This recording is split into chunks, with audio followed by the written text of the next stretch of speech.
Hi, good morning. My name is Dawn Williams.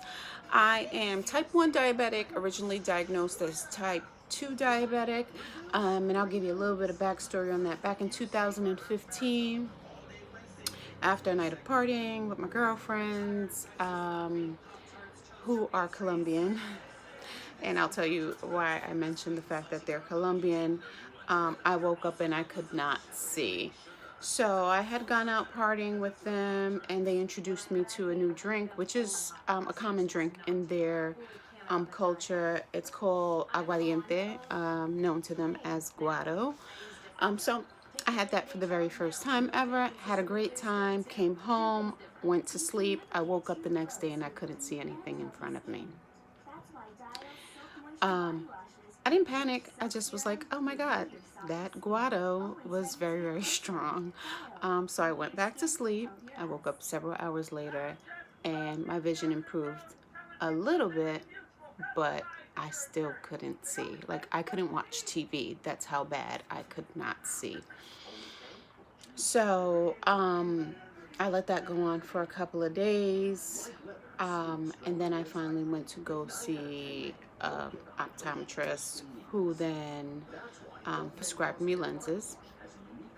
Um, by the time I was done with him, bill was about $600 and some dollars. I'm not happy with that at all. Still mad about it 5 years later. But my goal was to see. So whatever I needed to pay to see, I needed to pay to see, because at work, my computer screen, my font was ridiculously big. Like, I had to move the computer screen around just to see one patient's file. So I needed these glasses. The same night that I saw the optometrist and paid all that money for those glasses that did me no good, I had the frequent urination and the constant thirst. So I was waking up every 15 to 20 minutes chugging soda. And then I was going straight to the bathroom. And then 20 minutes later, I was chugging some more soda, because who wants water? Going to the bathroom. And then that just continued throughout the night. And I'm like, no, this is ridiculous. Like, I didn't sleep all night long and I'm still thirsty. Started chugging water, still bathroom, water, bathroom. And that went on for a few hours before I decided to sit at my computer and be like, all right, let me just Google my symptoms. So I put blurred vision, frequent urination, constant thirst, and boom, diabetes popped up. I went straight to what is called the Tully Center here in Stamford, Connecticut, which is kind of like a little quick triage ER type thing. And yes, they confirmed that I was type 2 diabetic. So they asked me to immediately go to the real emergency room, where they wanted to run additional tests on me. And they did so, and at that point in time, they found out that my A1C levels was, I think, a 13.8, and I was testing like my glucose, and that was testing at 483, which is high, ridiculously high. So they had me sit there for a while. They pumped me with IV fluids to try to flush, what I had in my system out, and help me out in that way. And then they told me to follow up with who is now my primary care physician. And I love her. Don't know if she wants me to say her name, so I'm not going to say her name. But by the time I got to see her, well, while I was in the emergency room, I started doing my research about type 2 diabetes, and I saw that there were ways to naturally be rid of it. And that's what I wanted. I never wanted to be the type of person to live a life of being on medications, because my theory is one medication leads to another, that leads to another, that leads to another, because all they do is mask the problem. They don't cure the problem. So so when I went in to see her, I went in with my research. I went in with books, notes, the testing that I was taking on a daily, multiple times per day, after each meal, showing her that what I was doing was working for me in that time. So she agreed to allow me 3 months. She gave me 3 months to bring my A1Cs down. And if she saw that I was bringing my A1Cs down, she would not mention anything about me taking metformin. At the time, that's what was being prescribed to me, metformin. 3 months later, I followed up with my doctor, and boom, my A1Cs came down to 9.6. Yay! I'm celebrating. I'm super excited. What I'm doing is working. So I continue. And I did so well for the first year. Oh, I did amazing the first year. I did so well for the first year that my numbers came down to a 5.7. And she was ecstatic, and she was like, oh my God, you got rid of diabetes. Guess what I went out and did? I went out and celebrated and had a burger and washed it down with a brownie sundae. And then after that, that led me on a downward spiral yet again, because we're creatures of habit. I'm eating what I love to eat. And then I just thought, all right, I can have it 2 days out of the week. No issue there. And then it just slowly increased and crept its way back into my life. And I was back into the old, same ugly habits of eating poorly. And I was exercising. I was drinking lots of water still. But I was eating poorly. But I had an excuse for it every single time. And my excuse was, I increased my greens. I'm eating better on that end. So if I do this a few days out of the week, I'm not doing any harm. Well, BS, because when I went back to see her for my 3-month checkup, my A1C shot back up to a 10. It was 10.8 or something like that. I can't remember. And at that point in time, she referred me to an endocrinologist, which was by far the worst experience I've ever had in my life. Not saying that all endocrinologists are bad. I actually working with an endocrinologist now who I love. I think she's amazing, and I think she takes my feedback and she allows me to, she works with me. Let me say that. But this endocrinologist that she sent me to for the first time almost scarred me for life. So I go, I see him, I'm in there for a consultation. He never had any blood work. None of my blood work was forwarded over to him because I went directly from her office to his office, so we didn't have the time to do those things. This man sat down and basically told me I was dying. He was like, look at you, your thyroid's bad, I could see it from here.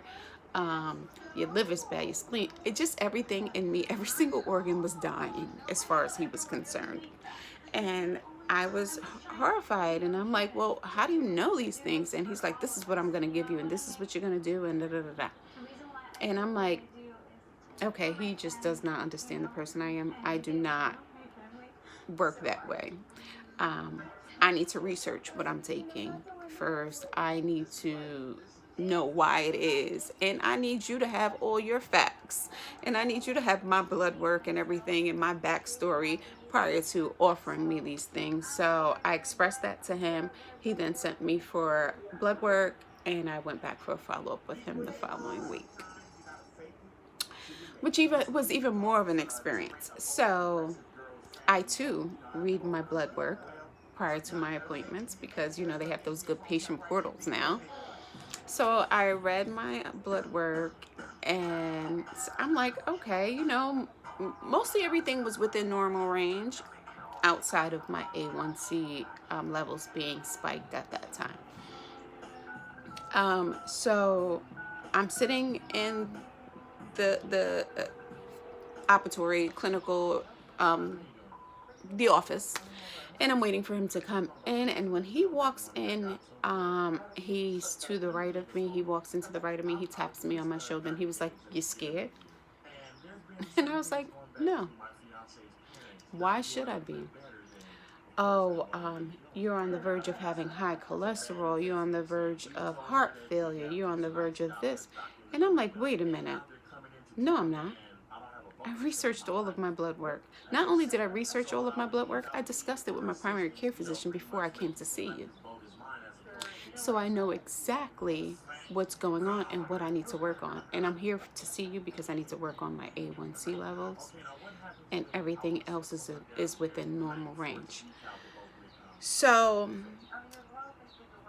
to end that off, I never went back to see him. He was not the doctor for me. He believes in scare tactics, which I don't think work for anyone, because fear is the lowest vibration. And once you're in that state, there's no way that your body can heal because it's working on all of that chaos that's going on in your body. So I continued to work with my primary care physician until I found the endocrinologist who I'm working with now. And she was amazing. She did an antibodies test. Oh, I never told you guys. So during that time, I decided that I wanted to start taking some diabetic medication because I clearly was not managing it well myself. So I was put on Farxiga and metformin, which they treat type 2 diabetics with normally. By the time I went to see the endocrinologist, she ran an antibodies test to find out if I had any autoimmunes or anything like that. And at that point in time, it showed that my body was barely producing any insulin. So she now has me on Tresiba. Originally, I started out taking 32 units of Tresiba per day. 32 units, that's a lot. And 1,000 milligrams of metformin. I am now down to only 14 units of Tresiba per day, and I want to continue that. I'm very proud of it. I do pray that everything that I read about diabetes, type 1, type 2, especially adult onset, that is completely reversible. I hope that's true.